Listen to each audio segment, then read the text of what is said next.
歡迎大家收睇香港鬥牛鏡。咁仲有幾日咧就係農曆新年啦。咁我喺度首先恭祝大家龍馬精神先。咁我咧亦都喺呢一度祝大家喺新嘅一年咧萬事如意同埋身體健康。咁其實除咗過年之外咧，香港仲有好多節日同埋呢個慶典咧，都係非常之有特色嘅。咁但係因為時代嘅進步啦，儀式已經一切從簡啦。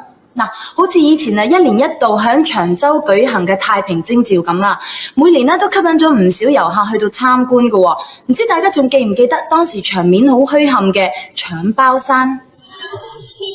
太平清醮係香港好有特色嘅傳統節日之一。每年到咗農曆4月，長洲嘅居民都會雲集喺北帝廟前，擲杯定期，決定舉行太平清醮嘅日子嘅。太平清醮喺長洲舉行已經有100幾年歷史。巡遊嘅目的，據講係祭祀同埋超度喺130年前俾海盜所殺嘅亡魂，同埋保佑長洲居民安寧。喺巡遊裏面，節目眾多，而最精彩嘅呢就係搶包山啦。搶包山之所以咁刺激，因為長洲居民都認為能夠搶到包山嘅包，全家人喺一年裏面就會行好運，而且搶得越高嘅包就越好運啦。由於每個人都希望搶到最高嘅包，自然就會出現你爭我奪嘅場面。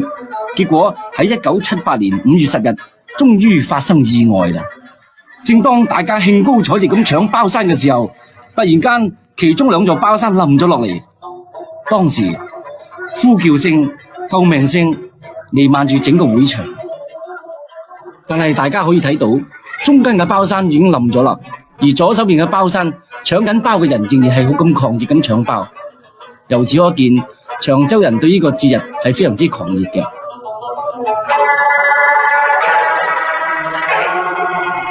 結果喺呢次冧包山事件裏邊，總共有28人受傷，喜慶場合變成悲劇收場。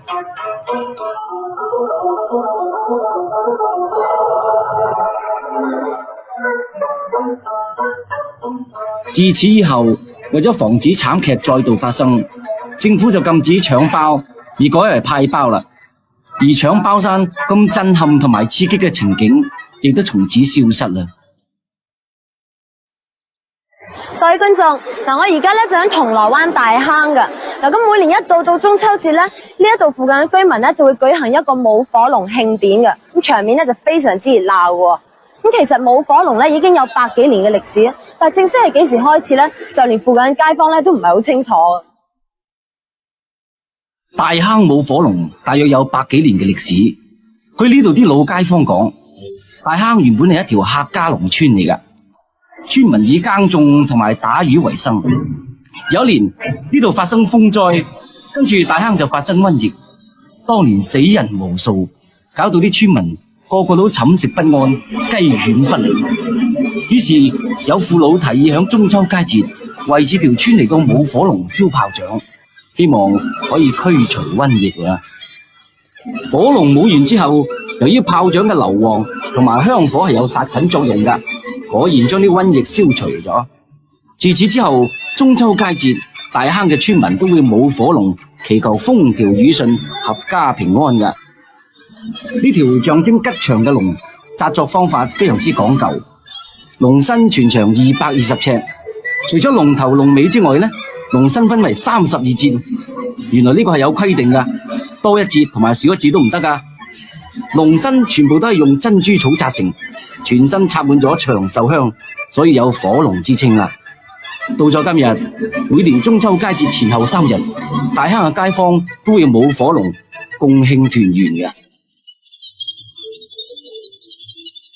太平清醮同埋大坑舞龍咧，真係各有特色嘅。咁但係講到俗例之多咧，都莫如結婚啦。係啊。嗱，咁中國傳統婚禮咧，真係有好多繁文縟節嘅，目的咧就係想攞個好意頭。但係而家啲香港人啊，因為受西方文化影響，另一方面咧，因為要節省時間啦，咁已經好少人做足晒全套結婚傳統嘅儀式㗎啦。所以咧，新嘅一代咧，可能對呢一方面咧，唔係知道好多喎。喂，不如咁啊，列偉雄，我哋同大家重溫一下以前結婚習俗嘅儀式係點樣啊？睇下點？一梳梳到尾，二梳我哋嘅姑娘白髮齊眉，三梳姑娘兒孫滿地，四梳好爺行好運，出路相逢如貴人。早期嘅婚禮習俗繁多，其中好似上頭儀式咁，就已經非常之注重噶啦。喺上頭嘅時候，通常咧就會唱一首十梳歌嘅。十梳歌內容係非常之繁複，相信背得晒噶。到而家已經冇幾多人啦。八梳八仙來賀壽，寶鴨春聯都洞外遊。九梳九子連環樣樣有，十梳夫妻兩老就到白頭。到咗第二日，新娘就由大紅花轎娶過門啦。首先梗係要入祠堂拜下祖先啦，尊老敬祖一啲都唔少得噶。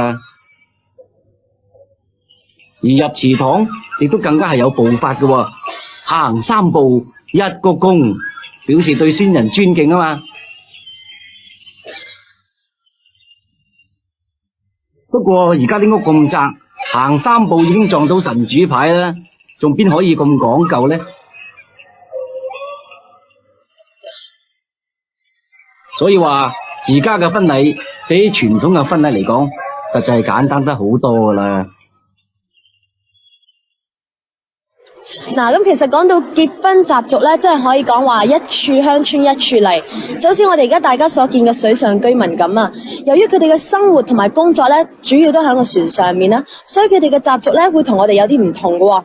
而佢哋舉行嘅婚禮儀式咧，我諗大家今日咧都好難得一見㗎啦。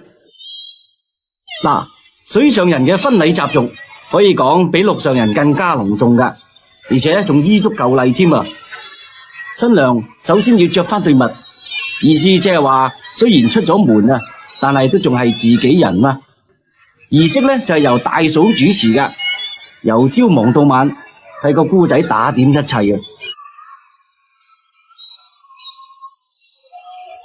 着完襪之後咧，就要着翻條黑裙，同埋褸翻條碎花嘅布啦，當係嫁妝之一喎。至於男家咧，就更加忙啦。新郎同埋鄧川石凌晨4點鐘就要出發去女家。到咗男家嘅屋企之後，新娘過門係唔准着鞋嘅喎。原來着鞋表示踩低男家咁解，所以係犯忌嘅。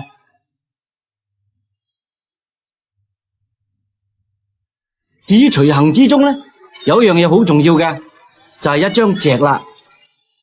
呢張席要由新娘攞上船，因為以後行到邊瞓到邊都係用呢張席噶啦。接完新娘之後，一對新人就坐翻隻水上花船翻去新居啦。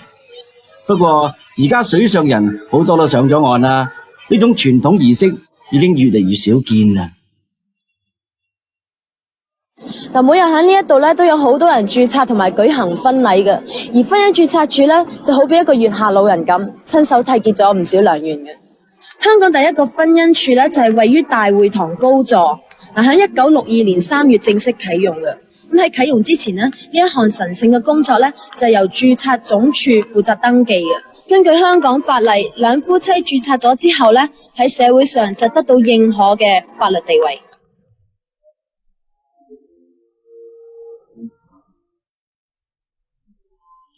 嗱，講起婚姻註冊處咧，廖偉雄啊，我諗你咧一定好熟悉同埋好難忘咧。銘記於心啊！哎呀，真係但係講到難忘咧，我相信有班新人咧，佢哋嘅結婚典禮咧，佢哋的而且確會好難忘。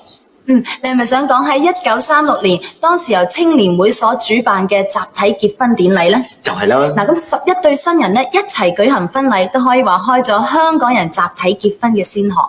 集體結婚呢個心思都難得嚇。下個禮拜見啦，拜拜。嚟新年快樂！